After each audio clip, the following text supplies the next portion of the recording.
Welcome to the Think Christian podcast. We talk about faith and pop culture because there's no such thing as secular. I'm Josh Larson.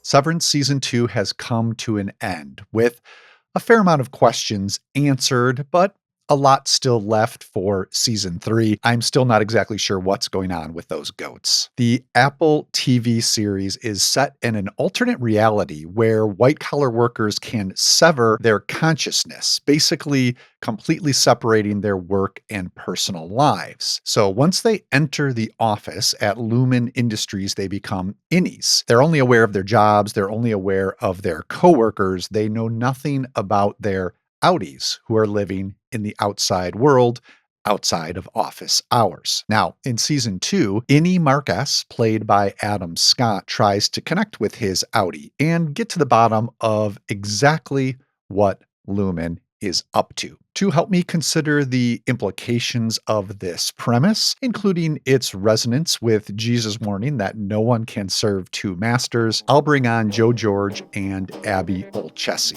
I've promised them that if things go well, they'll be rewarded with an orc bow.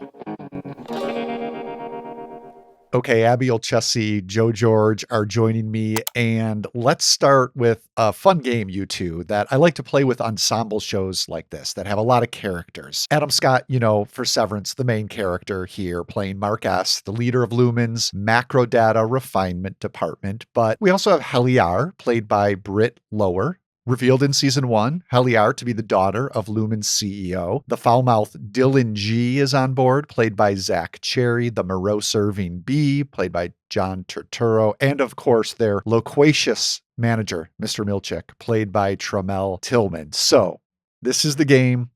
Abby and Joe, who are you among this group? Or maybe it doesn't have to be one of those. Maybe there's another character I haven't mentioned that you identify with. They're fair game too. But if they are a severed character, you're going to have to clarify if you're their innie or their outie. So a little wrinkle there. But I gave you guys a little bit of a heads up on this. Didn't want to completely catch you off guard. So Abby, I'm hoping you spent hours pondering this and came to the perfect answer. This is harder for me to pick than what genre of music I would pick for the music dance experience, honestly. I think I've got a little bit of Irving in me. I conveniently named my car Irving recently, and so there's that. After that, Irving? Yeah, after that, Irving. Wow. Okay. Just because, he's super cool and my car is black and he paints those black paintings of the secret elevator. I would say I think especially I like what we find out about Irving's outie. I think I'm probably a little bit more outie Irving than I am innie Irving. Or at least I aspire to be, because he just is such a cool dude and seems to live like a happily solitary life, has a nice dog, a cool apartment, a pretty awesome leather jacket, which I wish I had. But yeah, I like the vibes of Outie Irving. Outie Irving. Okay, where are you going to go, Joe? Well, I got to point out that Dylan G is Dylan George. So we have the same last name. And in fact, that's the name of my oldest son. So that would be, you think, the ideal one. And he's way more confident than I've ever been. Like Milchick, I have been known to use a $10 word when a $1 word will suffice. And I've been nearly driven to tears, but I don't have that physique. So I can't say that. And my honest answer is I really think I relate a lot to Helly because I do come from privilege, despite the big game I talk about workers' rights. And interesting. That has made me sometimes blind to actualities. So I see a lot of myself in her. So Outie Helly is who you're claiming. Okay. Yeah. All right, we'll go with that. And I'm struggling here. I'm trying to find last minute someone else because my pick also, Abby, was Irving. And he's cool. For me, it was, I started out thinking because of the ways he's not cool. His innie, I feel like, is very much a rule follower, right? Mm-hmm. So I identify with that for sure. But if pushed, maybe not so much a rule follower. And that's where we see Irving's outie. So now I'm going to have to follow my own rule and choose one of them. And I'll just say I'm feeling more of an outie these days. Okay. Just for whatever reason, I'm a little more outie. So I wish I could be more unique, Abby, but I'm with you there with John Turturro's Irving. All right. Well, thank you for playing along. Picking Irving, though, his season 2 fate is a little sadder to me if I'm identifying, more closely with him. But let's not get into spoilers yet. Let's not do that yet. We will discuss the season 2 finale. Absolutely can't wait to hear what you guys made of it. But before we do that, I wanted to talk about Severance, maybe more in general, and just some of the ideas that this incredibly intriguing premise prompts us to consider. Characters in this world, they've willingly chosen to separate their work and home lives in a drastic way. And that's something I understand the temptation of. I think back, we could probably go around and share bad jobs we've had. I think about a high school summer job where I was in a recycling center. Basically, these giant loads would come in of commercial trash. So like from department stores, things like that. And I just had to manually separate the cardboard out of it for recycling. I definitely would have liked to have turned my brain off for those shifts. That would have been handy. But when you think about it more deeply, this impulse to sever, okay, or even just separate our work lives from the rest of our experience, it kind of goes against a Christian understanding of work and God's sovereignty over it. And I feel like this is an emphasis of, the Reformed tradition, which the Christian is a part of. Our tagline, no such thing as secular, is pulled from that. We have this understanding that God has an interest in and significance for every part of our lives, not just our church lives, say. And now this doesn't mean that mundane or menial jobs are necessarily holy, but to completely separate such things from the rest of our lives, to say they don't really matter, is to deny not only a part of ourselves, but also to deny God's sovereignty over all of life. So I wanted to throw that idea, that big picture idea out at you guys first. And maybe, Abby, tell me, even if it's more general than that specific reading of it, just what does Severance make you think of in terms of a Christian understanding of work? Oh gosh. That's such a good question. It's such an expansive question too. I think my initial response to this, and it may even be because when Severance originally came out, I was working a job where I felt like the idea of being severed for 8 hours a day and just like not even having to remember the stuff that I'd worked on during the day seemed really appealing. But also I disliked that job so much that I couldn't bring myself to watch the show. It wasn't until like after I had left that job Wow. that I felt okay Huh. watching it, just because I didn't want to think about work. It was such a traumatic, not like a majorly traumatic thing. Yeah, you wanted a break from it. I get Yeah, it. Yeah. exactly. Just needing a break of it. And so I think that has kind of made me think that like God cares about every aspect of our lives, including the work that we do, even if the work is not, mysterious and important, as Mark would say. I think what that does to me is comment pretty strongly on the quality of the employer, in addition to the value of the work that you do. Because if God cares about you as a whole human being, then God cares about how you are treated at work and the setting in which you are doing that work, as well as how you approach that work, whether you approach it with a sense of dread or a sense of general ennui and boredom, or if you really care about it. So I think if you're going to look at it holistically, and I think this comments on kind of the experience of the severed characters at Lumen as being actual human beings that have been created by the severed process, you want to look at it in a setting that considers like, am I in a situation that allows me to act as a whole person, or am I in a situation in which I am being treated as a person who is just basically a mindless machine for 8 hours a day? Because if that's the case, then I think that's not a workplace that values you as a life form in any sense of the word. Yeah, I like that because this idea could be used the other way, which is to say, God cares about our work, so just stick at your crappy job and put up with what you have to put up with. And I think that would be an abuse of this sort of theological notion. Whereas I like what you're arguing for is that God's care for it imbues it with things like his justice. And that should be a part of it as well for the actual worker. So I hadn't thought about that way, but yeah, that makes a lot of sense. So where does your mind go to on this, Joe?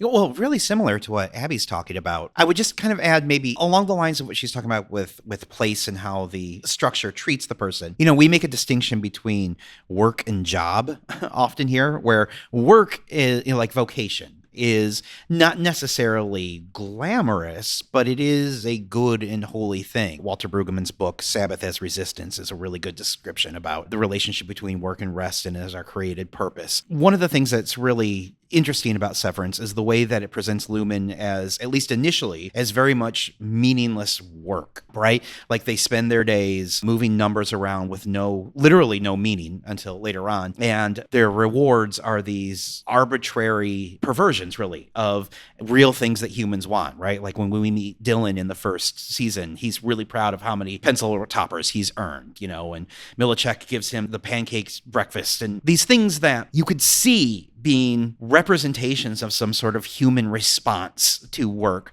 but they've been severed from the human aspect, to use it lately, and it's used to dehumanize them. And so I think part of our Christian mission is that we see the image of God in all humans at all times. And certain economic systems and places such as Lumen work to corrupt that for money, simply enough.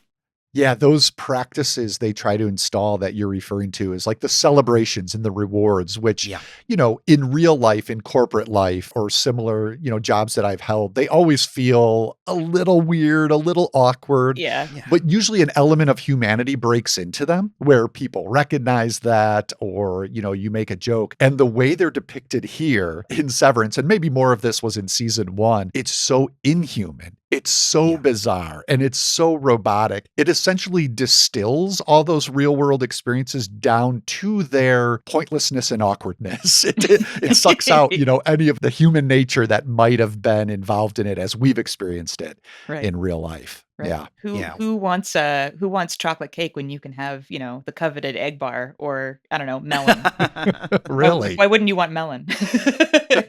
But I think that gets at one of the special things about the show, Josh, is because, in the real world, and the very basis, like your HR person who's knows that this pizza party is sad and pathetic, you can still relate to them as a human being and connect with them that way. And especially throughout the second season, one of the things that's really kind of brilliant about Milicic as a character is the way that he is trying so hard to remove that humanity in order to do his job. I mean, he's a fascinating character in the tone of voice that he uses that feels like it should be empathetic or sympathy, and it's just not, in that condescension that he works into every line. You guys can cut this out if you want, but if you've ever seen the Star Trek show Deep Space Nine, there's a lot of Kai Wynn in that performance, and it's brilliant. All right. We'll allow that, Joe. That was your Star Trek reference. Thank you. What a performance. My work is done. What a performance by Tremel Tillman, though. As this supervisor who you can feel in season 2, his tension between whatever humanity he has, trying to tamp that down so that he can do this job of supervising them. And of course, okay, let's get to the season 2 finale. The range in that he gets this amazing, another dance sequence. We've seen him have one earlier, but when this band, this marching band comes in for another one of these like markers celebrations we've been talking about, right? But this turns into a full-on production number. That's incredible. We can start there. We can talk about so many scenes in this finale, but just generally, did it work for you guys? Do you think they pulled it off, Abby? This isn't a series finale. We're getting season 3 yet, but in terms of offering some sense of closure or conclusion for season 2, do you think it worked? I think it did. First of all, I want to say that I think of all of the departments at Lumen that we're now learning exist, choreography and merriment seems like it's the coolest one. Like you I get mean, to just obviously. just like hang out and practice your it's basically just band class 24 hours a day. I think that's amazing. Also, why would you want to sever from that? I'd want to remember it. But anyway, that aside, I think the only thing that didn't work for me in the finale was all the stuff with the bolt gun. And it's only because thematically, it's a much more direct form of violence than that show has ever done before, in ways that kind of felt like out of character for me. It seems so weird because usually I can find things to comment on like in almost any form of violence in anything ever. But this was the one time where I was just like, I sound like my mom when I'm like, I didn't like the gun part, but I didn't. It took a jump. It took me aback as well. Yeah. Yeah. But I think otherwise, thematically, it was doing some really cool stuff. I think the kind of final contact that we get between Innie Mark and Outie Mark and the conversations they're having and the fact that they have become two very different people, I think it's a really interesting extrapolation of what that show has been working toward basically the entire season. I really like where it leads. I think the final shot that we get where Mark gets Gemma out, he gets his wife out, but decides that him is going to try and stay with Helly for as long as they possibly can. It really reminded me of like the last scene of The Graduate,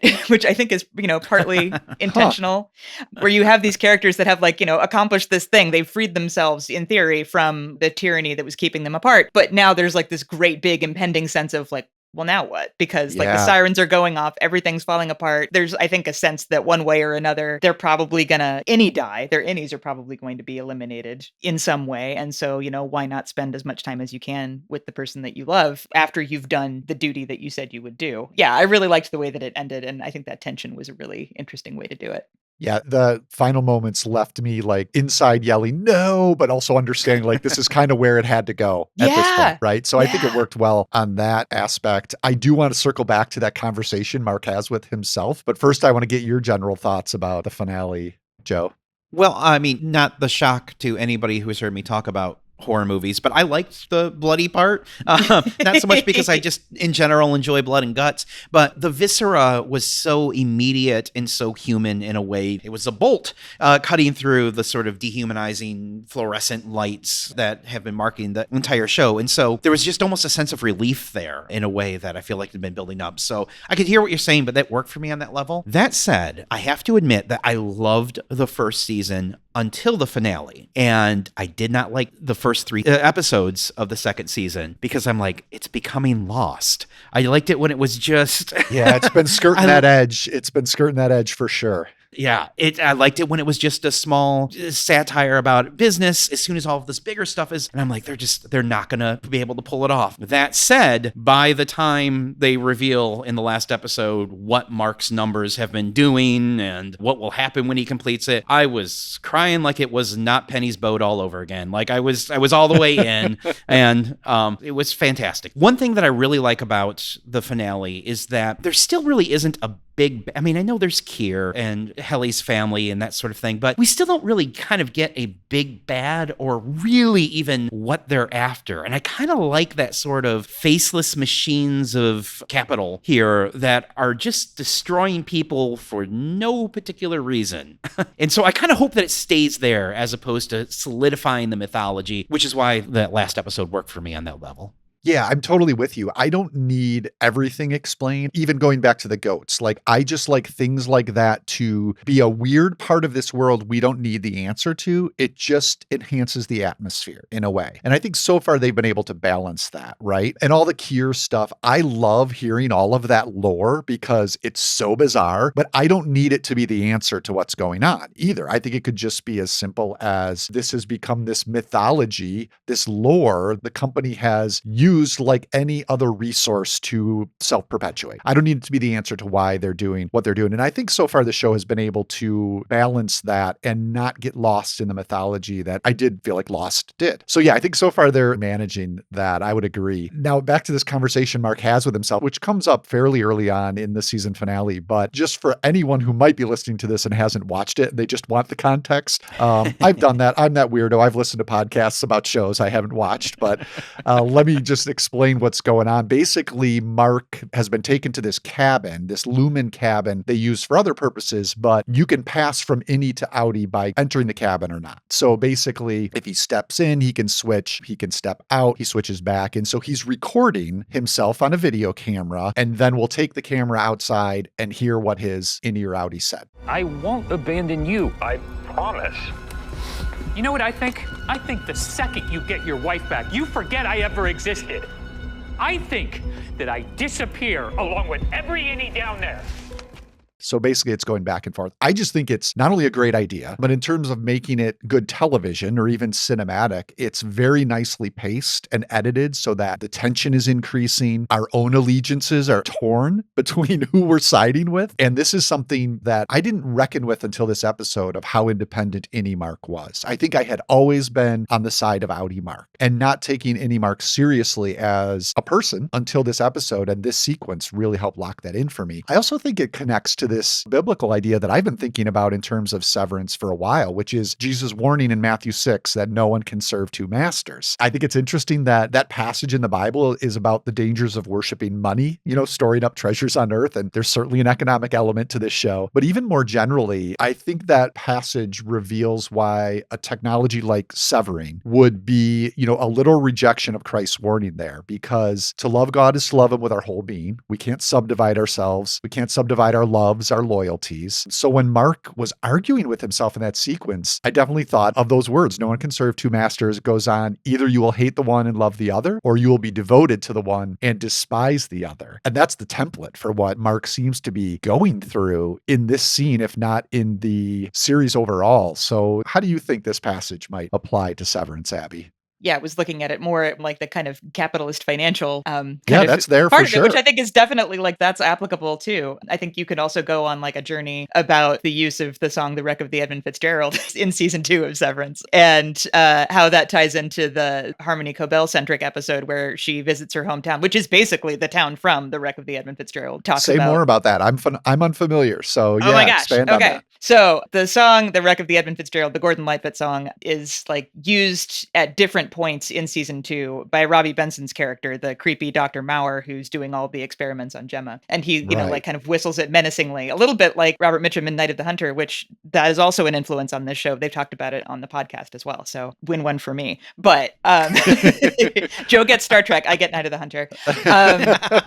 But basically, I mean, the song is extremely long. It's got like 50 verses, but it's about like the sinking of a fishing boat off the coast of Lake Erie. It's about the death of a whole bunch of people who worked really hard and didn't lead glamorous lives. And when they died, they left behind some really sad wives and children. And the song is about in detail what they suffered and how bad it was. And so there's that.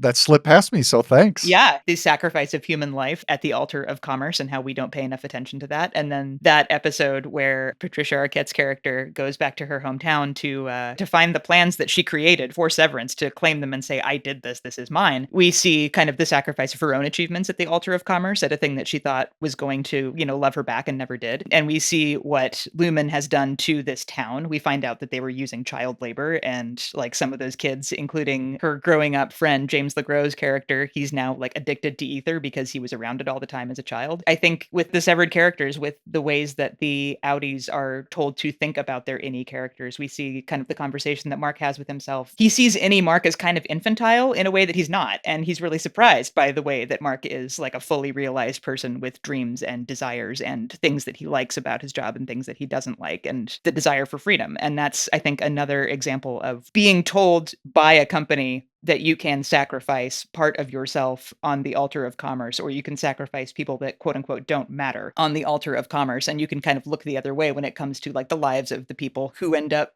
being sacrificed unduly. That's kind of a galaxy brain take, but it's something I've been thinking about a lot. And I do think it kind of applies to the idea that you can't serve two masters, because if you're thinking about this from a Lumen perspective, where it really seems like everything's being done to serve the masters and nobody else, it's definitely not being done for the greater good of humanity. They're not going to care about the people who work for them because they're just tools. There's a lot to unpack there, but it's something I've been thinking about a lot as well. Yeah, and I think you're right. It ties into that storing up treasures on earth. That's the choice being presented in that particular passage, are between these earthly commercial, essentially, pleasures and, greater treasures in heaven. What were you thinking on this, Joe? Well, okay, first of all, as a proud Michigander, I am so sorry, Abby. I need to correct you. The Edmund Fitzgerald wrecked in Lake Superior off of Whitefish Point. Thank you. You can't take that and give it to the Ohio I'm sorry. Associated Great Lakes. So my Good people would catch, all get Joe. me. I haven't listened to it for like 2 weeks. I forgot.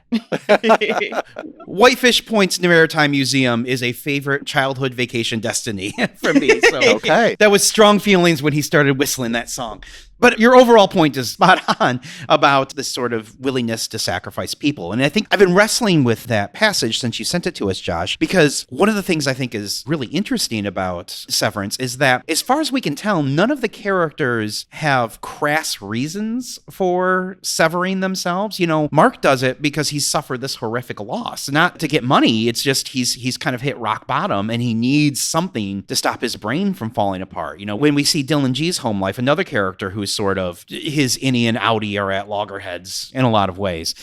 He's there sort of out of desperation and is shocked that his Innie is so successful. And when he turns down his Innie's chance to quit, he's like, there's one place in the world that I'm good and I can't sacrifice that. That was really moving. And I'm not saying this to dismiss the prompt that you set up, because I think it's the exact opposite. No, none of these characters overtly worshiping money, but that's the system around them, and that's the only system in which they have to express this very basic human need. And it's, literally profane the way that Lumen and real world variations of that sap that humanity and destroy that humanity, taking that image of God and just turning it, as you both have said, into a tool. I don't know what to do with that as far as like a lesson for us as Christians. Is this one of those hard teachings that we see in the Gospels where like half of Jesus's crowd walks away because they can't handle what he's just put out there? What do we do about that?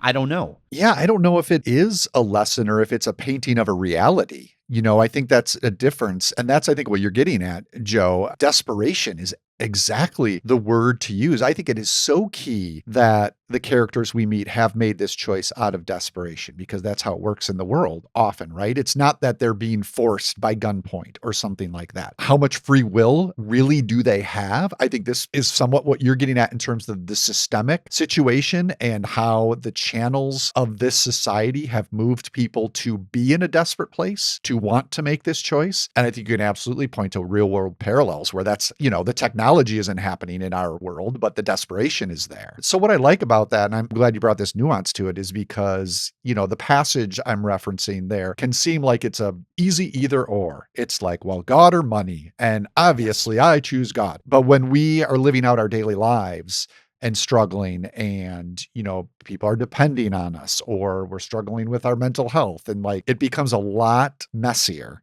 And desperation comes into play. And I think that's a reality. So in some sense, this is a passage that is honoring that reality. And yes, offering guidance, sure, to some degree, but I think also acknowledging the tension Christians feel trying to live in the world that is not wired the way it should be. So how do we find our way through it? And yeah, I think that's one of the things Severance prompts us, especially as it relates to our lives and our work.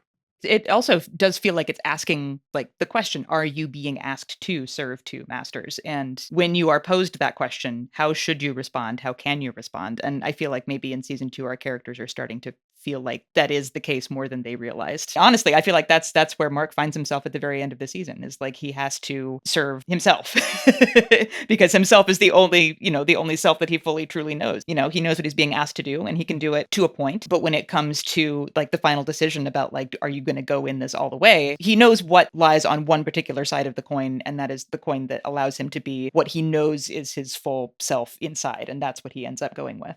It's been a whole season of decisions, really. I mean, it's almost as if season 1 was painting the dichotomy, the one master and the other master. And now season 2 is also bringing nuance, because it's not the same answer for every character. As we see as early as the first or second episode, some of them are given the choice of quitting or staying on, and they're all navigating through this difficulty differently. Anything else we should cover about season 2 in general, or that finale? I just quickly want to mention the production design from episode 1 of season 1 has been maybe my favorite thing about Severance. The production designer here, Jeremy Hindle, just especially inside Lumen, right? I do like how outside it's almost always gray and snowy and cold.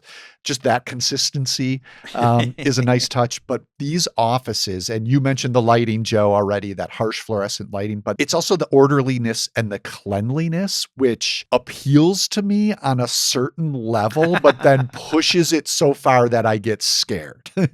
And I love how they pay attention to that. It's also related, we don't have to dive into this, but it's also related to this idea of Lumen trying to create this perfect environment within that is completely an illusion. And just a quick plug for a related, I think, Christian article that just went up the day or a day before we're recording this on the Nicole Kidman thriller Holland. Rachel Syons wrote a great piece about the production design in that. Holland, Michigan, Joe, I'm sure you're familiar. Oh, yes. How in the movie, at least, is presented as this idyllic, perfect town. And of course, anytime broken humans trying to create something perfect, it's not going to work. And the production design is definitely an element of it in Holland, and also an element and a highlight for me for Severance. So just wanted to throw that out there before we go. Anything else you two want to hit?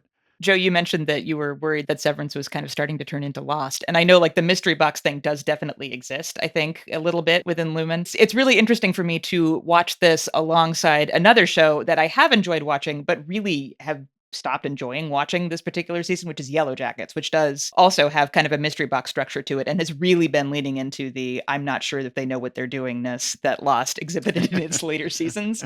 So I feel like between the two of them, I feel much more confident about Severance, partly because that tone is so consistent. And it just really feels like everything that exists in that show, even if it's only in Dan Erickson's head, the creator of the show, like I think it exists as a closed loop. Like I think he knows exactly where it's going and what he wants to build out within it, and is willing to take it in some experimental directions from episode to episode, but it really feels like it's very fully realized, which gives me a lot of confidence. I think it's also worth noting that influence from from a variety of areas, including like Terry Gilliam's Brazil is like a big obvious one, but also video games. So it was partly inspired by this video game called The Stanley Parable, which is about a guy who works in kind of a nondescript office building and kind of slowly, by exploring it, realizes what the place actually is and what his role is within it, which I think you could also say is Interesting. true of Portal, which is very similar. And so I think one of the things that I really appreciate about Severance is its ability to let you kind of learn things at the same rate that the characters do, but never in ways that make it feel like, oh no, we're going in some strange new direction. Like it's always just like, here's another layer of this thing that you're not surprised existed, but at the same time feels kind of incongruent with everything else that's come before, like the goats and like the waffle party. Like when it goes there, you're both surprised and not, which I think is great. Yeah, I think the world building has been really nicely handled so far. I hesitate to bring this up because I don't have a solidified take, but I feel like we'd be a little bit remiss if we didn't at least acknowledge that there's a lot of religious and pseudo-religious language in the show, not just in the sort of mythology that's made around the founders of the company, but we get that one episode where we follow Irv's Audi to Bert's Audi, this person he had a relationship with, and we meet his husband, Fields is his name, played by John Noble. And on the one hand, just all these old great character actors sitting around, and that's just wonderful. But there's this discussion about Bert took the job because he used to be a scoundrel, and Fields is a religious person, and Bert wants to have some version of himself that could love Fields in heaven. And again, I don't have any sort of take on this other than that's fascinating. And I think it's worth thinking about. That was a bizarre episode. And maybe worthy of a podcast or a Think Christian article itself. My recollection of it now, I did not rewatch it, but at the time was like, oh, this is, if they're presenting this as Christianity, which they seem to be, Yeah. right? It's a little whacked out. There was a little bit of like, he's trying to earn his salvation. Yeah. Is how I remember it. And I thought, okay, again, these are fictional characters in a story. That's not every fictional character doesn't have to have their Christian theology lined up. I get that, but it was a little curious to me. You're right, Joe. I'd like to think about it some more because it might be purposeful in that it's a perversion of the gospel that aligns more to this lumen concept of your worth is by earning and completing tasks. And if that's kind of what the showrunners were thinking, I get that. But in the moment, I was like, oh, this is, I wonder what church this guy goes to.